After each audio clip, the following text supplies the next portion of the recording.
ਹਾਂਜੀ, ਸਤਿ ਸ੍ਰੀ ਅਕਾਲ ਜੀ। ਅੱਜ ਆਪਾਂ ਗੱਲ ਕਰਨ ਜਾ ਰਹੇ ਹਾਂ ਜੋ ਆਪਣੀ ਲਿਸਟ ਆਈ ਹੈ ਮੈਥ ਦੀ। ਤਾਂ ਕਈ ਸਟੂਡੈਂਟ ਟੈਨਸ਼ਨ ਦੇ ਵਿੱਚ ਨੇ ਕਿ ਕੀ ਦੂਜੀ ਜਾਂ ਤੀਜੀ ਲਿਸਟ ਆਏਗੀ ਜਾਂ ਕਦੋਂ ਤੱਕ ਆਏਗੀ, ਇਹਦਾ ਕੀ ਪ੍ਰੋਸੈਸ ਰਹੇਗਾ। ਤਾਂ ਅੱਜ ਆਪਾਂ ਉਹਦੀ ਪੂਰੀ ਡਿਟੇਲ ਲੈ ਕੇ ਆਏ ਹਾਂ ਵੀ ਕਿੰਨੀਆਂ ਜਿਹੜੀਆਂ ਪੋਸਟਾਂ ਨੇ ਉਹ ਡੀਜ਼ਰਵ ਹੋਣੀਆਂ ਨੇ ਤੇ ਲਿਸਟ ਕਦੋਂ ਤੱਕ ਆਏਗੀ ਤੇ ਕਿਸ ਹਿਸਾਬ ਨਾਲ ਆਏਗੀ। ਆਪਾਂ ਅੱਜ ਪੂਰੀ ਜਾਣਕਾਰੀ ਇਕੱਲੀ ਇਕੱਲੀ ਗੱਲ ਉੱਤੇ ਜਾਣਕਾਰੀ ਲਵਾਂਗੇ ਕਿ ਕਿੱਦਾਂ ਆਪਣੀ ਜਿਹੜੀ ਪੋਸਟਾਂ ਨੇ ਡੀਜ਼ਰਵ ਹੋਣਗੀਆਂ। ਤਾਂ ਸਭ ਤੋਂ ਪਹਿਲਾਂ ਆਪਾਂ ਅਗਰ ਗੱਲ ਕਰੀਏ ਪੋਸਟਾਂ ਦੀ, ਤਾਂ ਐਸਸੀ ਇਹ ਹੈਗੀ ਹੈ ਜੀ। ਸਭ ਤੋਂ ਪਹਿਲਾਂ ਆਪਾਂ ਮੈਥ ਦੀ ਗੱਲ ਕਰਾਂਗੇ, ਫਿਰ ਆਪਾਂ ਦੁਬਾਰਾ ਸਾਇੰਸ ਦੀ ਗੱਲ ਕਰਾਂਗੇ। ਮੈਥ ਦੇ ਵਿੱਚ ਆਪਣੇ ਕੋਲ 595 ਬੈਕਲੌਗ ਦੀਆਂ ਅਸਾਮੀਆਂ ਸੀਗੀਆਂ, ਜਿਹਦੇ ਵਿੱਚ ਐਮ ਐਂਡ ਬੀ ਦੀਆਂ 103 ਸੀ ਤੇ ਆਰ ਐਂਡ ਓ ਦੀਆਂ 103 ਸੀ। ਤਾਂ R and O the 103 the list ਹੀ ਆ ਚੁੱਕੀ ਹੈ ਪੂਰੀ ਦੀ ਪੂਰੀ, ਜੇਕਰ ਆਪਾਂ ਦੇਖਿਆ ਜਾਵੇ। ਬਟ ਐਮ ਐਂਡ ਬੀ ਦੀ 103 ਪੋਸਟਾਂ ਸੀ, ਆਪਣੇ ਕੋਲ ਸਿਰਫ 14 ਕੈਂਡੀਡੇਟ ਸੀਗੇ ਜਿਹੜੇ ਉਪਲਬਧ ਹੋਏ ਸੀ, ਮਤਲਬ ਇਸ ਨੂੰ ਫੋਲੋ ਕਰਦੇ ਸੀ, ਜਿਹੜੇ ਐਲੀਜੀਬਲ ਸੀਗੇ ਕਹਿਣ ਦਾ ਮਤਲਬ। ਤਾਂ 89 ਜਿਹੜੀਆਂ ਸੀਟਸ ਨੇ ਉਹ ਐਮ ਐਂਡ ਬੀ ਦੀਆਂ ਵੈਕੈਂਟ ਨੇ, ਤਾਂ ਜੋ ਡੀਜ਼ਰਵ ਹੋਣੀਆਂ ਹੀ ਚਾਹੀਦੀਆਂ ਨੇ। ਫਿਰ ਅਗਰ ਆਪਾਂ ਗੱਲ ਕਰੀਏ ECM ਜਾਣੀ ਕਿ ਐਕਸ ਸਰਵਿਸਮੈਨ SCRO, ਇਹਦੀਆਂ ਆਪਣੇ ਕੋਲ 58 ਪੋਸਟ ਸੀਗੀਆਂ, ਜਿਹਦੇ ਵਿੱਚ 19 ਕੈਂਡੀਡੇਟ ਹੀ ਜਿਹੜੇ ਸੀਗੇ ਉਹ ਐਲੀਜੀਬਲ ਸੀਗੇ ਤੇ 39 ਪੋਸਟਾਂ ਇਹਦੀਆਂ ਵੈਕੈਂਟ ਨੇ ਆਪਣੇ ਕੋਲ।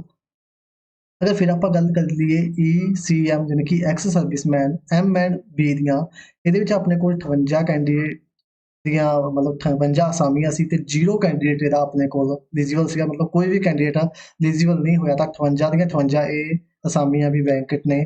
ਫਿਰ ਅਗਰ ਆਪਾਂ ਗੱਲ ਕੀਤੀ ਜਾਵੇ ਤਾਂ ਐਮ ਐਂਡ ਬੀ ਸਪੋਰਟਸ, ਉਹਦੀਆਂ ਆਪਣੇ ਕੋਲ 15 ਅਸਾਮੀਆਂ ਸੀ, ਜਿਹਦਾ ਵੀ ਕੋਈ ਕੈਂਡੀਡੇਟ ਉਪਲਬਧ ਨਹੀਂ ਹੋਇਆ, ਤਾਂ ਉਹ ਵੀ 15 ਦੀਆਂ 15 ਵੈਕੈਂਟ ਨੇ। ਤੇ ਆਰ ਐਂਡ ਓ ਸਪੋਰਟਸ ਜਾਣੀ ਕਿ SCR ਐਂਡ ਓ ਸਪੋਰਟਸ, ਉਹਦੀਆਂ ਵੀ 15 ਅਸਾਮੀਆਂ ਸੀ ਆਪਣੇ ਕੋਲ, ਉਹਦਾ ਵੀ ਕੋਈ ਕੈਂਡੀਡੇਟ ਉਪਲਬਧ ਨਹੀਂ ਹੋਇਆ, ਤਾਂ ਉਹਦੀਆਂ ਵੀ 15 ਦੀਆਂ 15 ਜਿਹੜੀਆਂ ਅਸਾਮੀਆਂ ਨੇ ਉਹ ਵੈਕੈਂਟ ਨੇ। ਤਾਂ ਕੁੱਲ ਮਿਲਾ ਕੇ ਅਗਰ ਦੇਖਿਆ ਜਾਵੇ ਇਹਨਾਂ ਟੋਟਲ, ਤਾਂ 216 ਅਸਾਮੀਆਂ ਇਹੋ ਨੇ ਜਿਹੜੀਆਂ ਵੈਕੈਂਟ ਨੇ, ਜਿਨ੍ਹਾਂ ਦੀ ਡੀਜ਼ਰਵ ਹੋਣ ਦੀ ਪੂਰੀ ਪੂਰੀ ਸੰਭਾਵਨਾ ਹੈ ਤੇ ਡੀਜ਼ਰਵ ਹੋਣਗੀਆਂ ਹੀ। ਠੀਕ ਹੈ ਜੀ, ਇਹ ਸੀਗਾ ਜਿਹੜਾ ਵੇਰਵਾ ਸੀਗਾ ਆਪਣੇ ਕੋਲ ਮੈਥ ਵਿਸ਼ੇ ਦਾ ਸੀਗਾ ਕਿ ਇੰਨੀਆਂ ਆਪਣੇ ਕੋਲ ਟੋਟਲ ਅਸਾਮੀਆਂ ਸੀ, ਇੰਨੀਆਂ ਇਹਨਾਂ ਦੇ ਵਿੱਚੋਂ ਫਿਲ ਹੋ ਚੁੱਕੀਆਂ ਤੇ ਇੰਨੀਆਂ ਜਿਹੜੀਆਂ ਨੇ ਰਿਮੇਨਿੰਗ ਨੇ ਵੈਕੈਂਟ ਨੇ। ਠੀਕ ਹੈ ਜੀ, ਇਹ ਤੁਸੀਂ ਸਾਰਾ ਦੇਖ ਲਿਆ ਹੋਣਾ ਕਿ ਕਿੰਨੀਆਂ ਕਿੰਨੀਆਂ ਵੈਕੈਂਟ ਨੇ। ਤੇ ਟੋਟਲ ਮੈਥ ਵਿਸ਼ੇ ਦੀਆਂ 216 ਦੇ ਲਗਭਗ ਅਸਾਮੀਆਂ ਜਿਹੜੀਆਂ ਨੇ ਉਹ ਵੈਕੈਂਟ ਨੇ ਤੇ ਇਹ ਡਿਜ਼ਰਵ ਹੋਣਗੀਆਂ ਆਰ ਓ 'ਚ, ਕਿਉਂਕਿ ਐਮ ਐਂਡ ਬੀ ਦੇ ਤਾਂ ਕੈਂਡੀਡੇਟ ਪਹਿਲਾਂ ਹੀ ਘੱਟ ਨੇ, ਤਾਂ ਇਹ ਸਿਰਫ ਆਰ ਐਂਡ ਓ ਦੇ ਵਿੱਚ ਜਾਣਗੀਆਂ। ਤਾਂ ਜਿਨ੍ਹਾਂ ਦੀ ਵੀ ਸਕਰੂਟਨੀ ਹੋਈ ਸੀ, ਉਹਨਾਂ ਦੇ ਲਗਭਗ ਪੂਰੇ ਪੂਰੇ ਚਾਂਸ ਨੇ ਉਹਨਾਂ ਦੀ ਸਿਲੈਕਸ਼ਨ ਹੋਣ ਦੇ। ਤਾਂ ਉਹਨਾਂ ਨੂੰ ਟੈਨਸ਼ਨ ਲੈਣ ਦੀ ਕੋਈ ਵੀ ਲੋੜ ਨਹੀਂ ਕਿ ਉਹਨਾਂ ਦਾ ਨੰਬਰ ਆਵੇਗਾ ਜਾਂ ਨਹੀਂ ਆਵੇਗਾ। ਤਾਂ ਉਹਨਾਂ ਦਾ ਨੰਬਰ ਹਰ ਹਾਲ ਦੇ ਵਿੱਚ ਆਉਣਾ ਹੀ ਚਾਹੀਦਾ ਹੈ, ਕਿਉਂਕਿ 216 ਕੈਂਡੀਡੇਟ ਹਜੇ ਹੋਰ ਐਲੀਜੀਬਲ ਹੋਣਗੇ, ਜਿਨ੍ਹਾਂ ਦੀ ਦੂਸਰੀ ਜਾਂ ਤੀਸਰੀ ਲਿਸਟ ਦੇ ਵਿੱਚ ਨਾਮ ਆ ਜਾਵੇਗਾ। ਫਿਰ ਗੱਲ ਇਹ ਹੈ ਕਿ ਕਈ ਸਟੂਡੈਂਟ ਟੈਨਸ਼ਨ ਦੇ ਵਿੱਚ ਨੇ ਕਿ ਪਹਿਲਾਂ ਹੀ ਡਿਜ਼ਰਵ ਕਿਉਂ ਨਹੀਂ ਹੋਈਆਂ। ਤਾਂ ਇਦਾਂ ਪਹਿਲਾਂ ਡਿਜ਼ਰਵ ਨਹੀਂ ਹੁੰਦੀਆਂ, ਪਹਿਲਾਂ ਇੱਕ ਲਿਸਟ ਆਉਂਦੀ ਹੈ, ਠੀਕ ਹੈ, ਉਹਨਾਂ ਨੂੰ ਨਿਯੁਕਤੀ ਪੱਤਰ ਜਾਰੀ ਕੀਤੇ ਜਾਣਗੇ। ਉਹਨਾਂ ਨੂੰ ਨਿਯੁਕਤੀ ਪੱਤਰ ਜਾਰੀ ਹੋਣ ਤੋਂ ਬਾਅਦ ਕਿੰਨੇ ਉਪਲਬਧ ਹੁੰਦੇ ਨੇ, ਕਿੰਨੇ ਲੈਂਦੇ ਨੇ ਜੋਬ ਜਾਂ ਕਿੰਨੇ ਨਹੀਂ ਲੈਂਦੇ, ਉਸ ਤੋਂ ਬਾਅਦ ਹੀ ਸੈਕਿੰਡ ਲਿਸਟ ਆਪਣੇ ਕੋਲ ਆਉਂਦੀ ਹੈ। ਤਾਂ ਇਹਨਾਂ ਦੇ ਵਿੱਚੋਂ ਵੀ ਤੁਸੀਂ ਮੰਨ ਕੇ ਚੱਲੋ ਇੱਕ ਦੋ ਹੋਰ ਬਦਲਣਗੀਆਂ ਹੀ, ਕਿਉਂਕਿ ਕਈ ਕੈਂਡੀਡੇਟ ਇੱਦਾਂ ਦੇ ਵੀ ਨੇ ਜਿਨ੍ਹਾਂ ਨੇ ਸਿਰਫ ਇਹ ਦੇਖਣ ਵਾਸਤੇ ਫਾਰਮ ਫਿਲ ਕੀਤਾ ਸੀ ਕਿ ਪੇਪਰ ਕਿੱਦਾਂ ਦਾ ਆਏਗਾ। ਤਾਂ ਹੋ ਸਕਦਾ ਉਹਨਾਂ ਦੇ ਨੰਬਰ ਜ਼ਿਆਦਾ ਹੋਣ, ਬਟ ਉਹ ਇਸ ਕੈਟਾਗਰੀ ਨੂੰ ਫੋਲੋ ਨਾ ਕਰਦੇ ਹੋਣ, ਤਾਂ ਉਹ ਲਿਸਟ ਦੇ ਵਿੱਚ ਤਾਂ ਇੱਕ ਵਾਰ ਆਉਣੇ ਸੀ, ਬਟ ਡਾਕੂਮੈਂਟ ਵੈਰੀਫਿਕੇਸ਼ਨ ਦੇ ਵਿੱਚੋਂ ਨਿਕਲੇ ਜਾਣਗੇ। ਤਾਂ ਇਹਨਾਂ ਦੇ ਵਿੱਚੋਂ ਇੱਕ ਦੋ ਜਾਂ ਕਿੰਨੀਆਂ ਵੀ ਕਹਿ ਸਕਦੇ ਹਾਂ ਆਪਾਂ, ਹੋਰ ਪੋਸਟਾਂ ਬਦਲਣ ਦੀ ਉਮੀਦ ਆਪਾਂ ਨੂੰ ਹੈਗੀ ਹੈ, ਜਾਣੀ ਕਿ ਮਿਨੀਮਮ 216 ਤਾਂ ਡੀਅਰ ਹੋਣੀਆਂ ਹੀ ਹੋਣੀਆਂ ਨੇ। ਤਾਂ ਇਸ ਤੋਂ ਵੱਧ ਵੀ ਅਗਰ ਕੋਈ ਕੈਂਡੀਡੇਟ ਸਿਰਫ ਪੇਪਰ ਦੇਣ ਲਈ ਗਿਆ ਹੋਇਆ ਐਗਜ਼ਾਮ ਦੇ ਵਿੱਚ, ਉਹਦੇ ਨੰਬਰ ਜ਼ਿਆਦਾ ਪਾਉਂਦੇ ਹੋਏ, ਤਾਂ ਉਹ ਇੱਕ ਵਾਰ ਮੈਰਿਟ ਦੇ ਵਿੱਚ ਆ ਗਏ ਨੇ, ਬਟ ਉਹਨਾਂ ਦੀ ਕੈਟਾਗਰੀ ਉਹ ਫੋਲੋ ਨਾ ਕਰਦੀ ਹੋਈ, ਤਾਂ ਉਹ ਵੀ ਬਾਹਰ ਚਲੇ ਜਾਣਗੇ। ਤਾਂ ਫਿਰ ਆਪਣੇ ਕੋਲ ਪੋਸਟਾਂ ਹੋਰ ਵੱਧ ਜਾਣਗੀਆਂ। ਠੀਕ ਹੈ ਜੀ, ਇਹ ਆਪਣੇ ਕੋਲ ਲਿਸਟ ਆਈ ਸੀ ਮੈਥ ਦੀ ਸਾਰੀ 595 ਬੈਕਲੌਗ ਦੀ, ਜੋ ਤੁਸੀਂ ਦੇਖ ਹੀ ਲਈ ਹੋਣੀ ਹੈ। ਤਾਂ ਜਿਹਦਾ ਵੀ ਪਹਿਲੀ ਲਿਸਟ ਦੇ ਵਿੱਚ ਨਾਮ ਆ ਗਿਆ, ਉਹਨਾਂ ਨੂੰ ਬਹੁਤ ਬਹੁਤ ਕੰਗ੍ਰੈਚੁਲੇਸ਼ਨ। ਤੇ ਹਜੇ ਦੂਜੀ ਐਂਡ ਤੀਜੀ ਲਿਸਟ, ਹੋ ਸਕਦਾ ਚੌਥੀ ਲਿਸਟ ਵੀ ਇਹਦੀ ਆਵੇ। ਤਾਂ ਤੁਸੀਂ ਸਾਰਿਆਂ ਨੇ ਟੈਨਸ਼ਨ ਨਹੀਂ ਲੈਣੀ, ਜਿਨ੍ਹਾਂ ਦੀ ਵੀ ਸਕਰੂਟਨੀ ਹੋਈ ਹੈ ਉਹਨਾਂ ਦੀ 100% ਸਿਲੈਕਸ਼ਨ ਹੋਏਗੀ। ਠੀਕ ਹੈ ਜੀ, ਹਾਂ ਆ ਤੁਸੀਂ ਸਾਰਾ ਦੇਖ ਲਓ।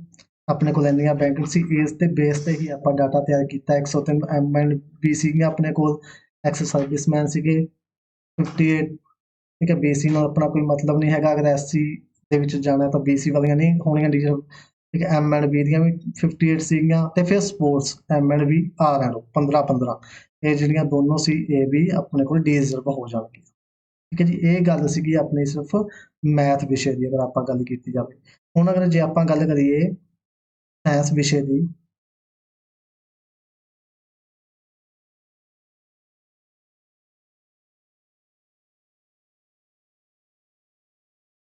ਹੁਣ ਆਪਾਂ 1 ਮਿੰਟ ਸਾਇੰਸ ਵਿਸ਼ੇ ਦੀ ਗੱਲ ਕਰ ਲੈਂਦੇ ਹਾਂ।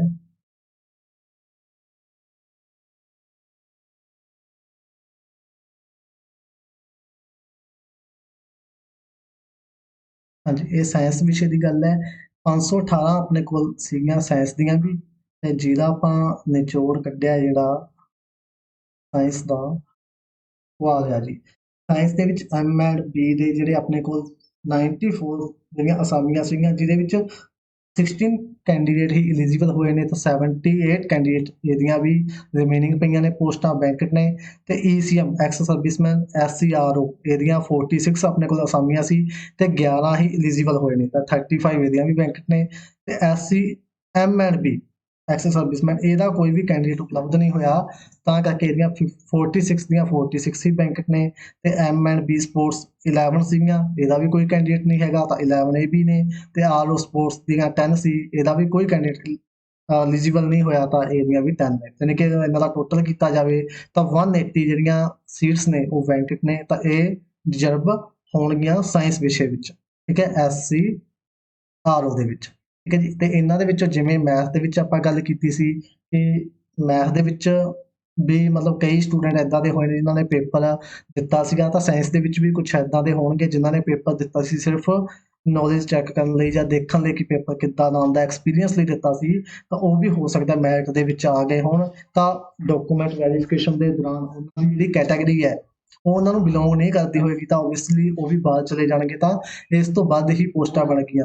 ਤੇ ਫਿਰ ਅਗਰ ਆਪਾਂ ਗੱਲ ਕੀਤੀ ਜਾਵੇ ਇੱਕ ਹੋਰ ਗੱਲ, ਜਿਹੜੀ ਆਪਾਂ ਗੱਲ ਕਰੀ ਸੀ ਕਿ ਸਾਂਝੇ, ਤਾਂ ਇਹਨਾਂ ਦੇ ਵਿੱਚ ਤੁਸੀਂ ਦੇਖੋ ਇਹ ਇੰਨੇ ਬੰਦੇ ਨੇ, ਫਿਰ ਇੱਕ ਮੈਥ ਤੇ ਸਾਇੰਸ ਹੀ ਇਹੋ ਜਿਹਾ ਸਬਜੈਕਟ ਹੈ ਜਿਨ੍ਹਾਂ ਵਿੱਚ ਦੋ ਕੈਂਡੀਡੇਟ ਕਈ ਵਾਰ ਉਪਲਬਧ ਹੋ ਜਾਂਦੇ ਨੇ। ਤਾਂ ਐਸੇ ਵੀ ਆਪਣੇ ਕੋਲ ਕੇਸ ਹੋਣਗੇ ਜਿਹੜੇ ਮੈਥ ਦੇ ਵਿੱਚ ਵੀ ਹੋਣਗੇ ਤੇ ਸਾਇੰਸ ਦੇ ਵਿੱਚ ਵੀ ਹੋਣਗੇ।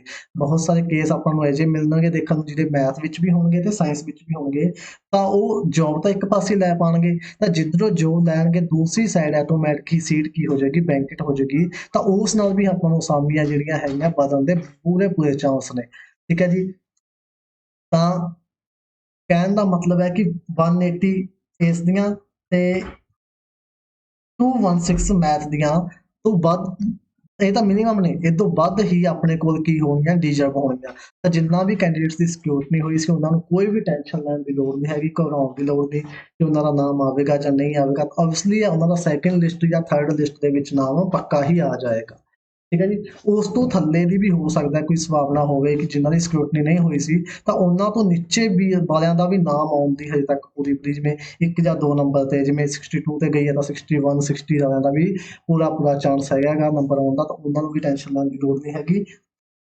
ਤਾਂ ਬਸ ਤੁਸੀਂ ਸਿਰਫ ਫੋਕਸ ਬਣਾ ਕੇ ਰੱਖਿਓ, ਧਿਆਨ ਰੱਖਿਓ ਆਪਦਾ ਕਦੋਂ ਲਿਸਟ ਆਉਂਦੀ ਹੈ ਕਦੋਂ ਨਹੀਂ ਆਉਂਦੀ। ਤੇ ਹੁਣ ਆਪਾਂ ਜੇ ਗੱਲ ਕਰ ਲਈਏ ਕਿ ਲਿਸਟ ਆਏਗੀ ਕਦੋਂ, ਤਾਂ ਸੈਕਿੰਡ ਲਿਸਟ ਜਿਹੜੀ ਹੈਗੀ ਆ ਉਹ ਆਪਣੀ ਹੁਣ ਇਹਨਾਂ ਦਾ ਜਿਹੜੀਆਂ ਫਸਟ ਲਿਸਟ ਆਈ ਹੈ ਇਸ ਦੇ ਬੇਸ ਤੇ ਨਿਯੁਕਤੀ ਪੱਤਰ ਜਾਰੀ ਕੀਤੇ ਜਾਣਗੇ, ਤੇ ਜਿਹੜੇ ਵੀ ਕੈਂਡੀਡੇਟ ਫੋਲੋ ਕਰਦੇ ਸੀਗੇ ਕੰਡੀਸ਼ਨਸ ਨੂੰ, ਠੀਕ ਹੈ ਜੀ, ਉਹਨਾਂ ਦੇ ਨਿਯੁਕਤੀ ਪੱਤਰ ਜਾਰੀ ਹੋ ਜਾਣਗੇ। ਜਿਨ੍ਹਾਂ ਨੇ ਜੋਬ ਲੈਣੀ ਹੋਈ ਉਹ ਨਿਯੁਕਤੀ ਪੱਤਰ ਲੈ ਲੈਣਗੇ, ਤਾਂ ਉਹਨਾਂ ਦੇ ਬੇਸ ਤੇ ਹੀ ਫਿਰ ਦੂਸਰੀ ਲਿਸਟ ਤਿਆਰ ਕੀਤੀ ਜਾਊਗੀ ਕਿ ਕਿੰਨੇ ਕੈਂਡੀਡੇਟ ਨਿਯੁਕਤੀ ਪੱਤਰ ਲੈ ਚੁੱਕੇ ਨੇ, ਕਿੰਨੇ ਰਹਿੰਦੇ ਨੇ। ਤਾਂ ਉਸ ਦੇ ਬੇਸ ਤੇ ਆਪਾਂ ਨੂੰ ਸੈਕਿੰਡ ਲਿਸਟ ਜਲਦ ਹੀ ਦੇਖਣ ਨੂੰ ਮਿਲ ਸਕਦੀ ਹੈ, ਸ਼ਾਇਦ ਅੱਜ ਨਿਯੁਕਤੀ ਪੱਤਰ ਜਾਰੀ ਕੀਤੇ ਜਾਣੇ ਨੇ ਫਸਟ ਲਿਸਟ ਵਾਲਿਆਂ ਨੂੰ, ਤਾਂ ਇਸ ਤੋਂ ਤੁਸੀਂ ਮੰਨ ਕੇ ਚੱਲੋ 1 ਜਾਂ 2 ਦਿਨ ਬਾਅਦ ਆਪਾਂ ਨੂੰ ਸੈਕਿੰਡ ਲਿਸਟ ਦੇਖਣ ਨੂੰ ਮਿਲ ਸਕਦੀ ਹੈ।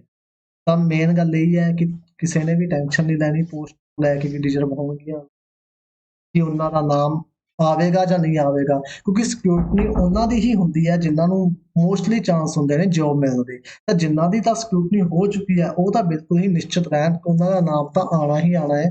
ਤੇ ਜਿਨ੍ਹਾਂ ਦੀ ਸਿਕਿਉਰਿਟੀ ਨਹੀਂ ਹੋਈ, ਮਤਲਬ ਥੋੜਾ ਜਿਹਾ ਘੱਟ ਸਕੋਰ ਹੈ, 1 ਨੰਬਰ, ਅੱਧਾ ਨੰਬਰ, ਕੁਛ ਵੀ 1 ਨੰਬਰ ਹੀ ਹੁੰਦਾ, ਅੱਧਾ ਤੱਕ ਨਹੀਂ ਕਹਿ ਸਕਦੇ, ਤਾਂ 1 ਜਾਂ 2 ਨੰਬਰ ਹੈ, ਤਾਂ ਉਹਨਾਂ ਦੇ ਵੀ ਚਾਂਸ ਹਜੇ ਹੈਗੇ ਨੇ, ਕਿਉਂਕਿ ਹਜੇ ਤੱਕ 1 ਲਿਸਟ ਹੀ ਆਈ ਆ, ਹੋ ਸਕਦਾ 2, 3 ਜਾਂ 4 ਲਿਸਟ ਤੱਕ ਦੀ ਸੰਭਾਵਨਾ ਹੁੰਦੀ ਹੈ ਆਪਣੇ ਕੋਲ ਮੋਸਟਲੀ।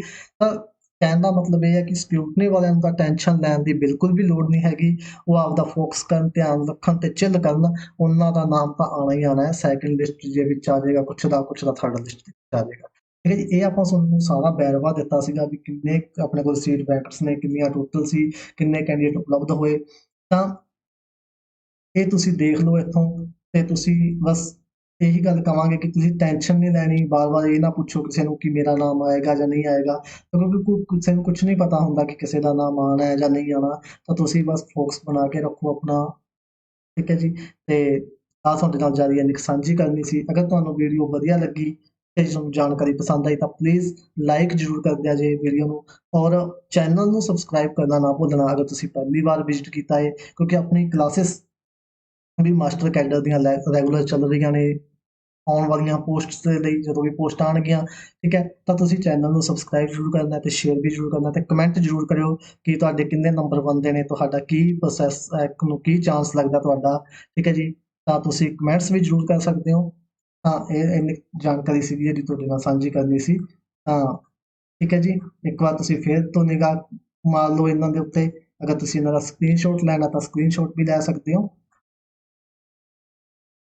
ਹਾਂ ਠੀਕ ਹੈ ਜੀ, ਬਸ ਸੈਕਿੰਡ ਤੇ ਥਰਡ ਲਿਸਟ ਹੈ ਜਿਹੜੀ ਉਹ ਤੁਹਾਨੂੰ ਜਲਦ ਹੀ ਦੇਖਣ ਨੂੰ ਮਿਲ ਸਕਦੀ ਹੈ।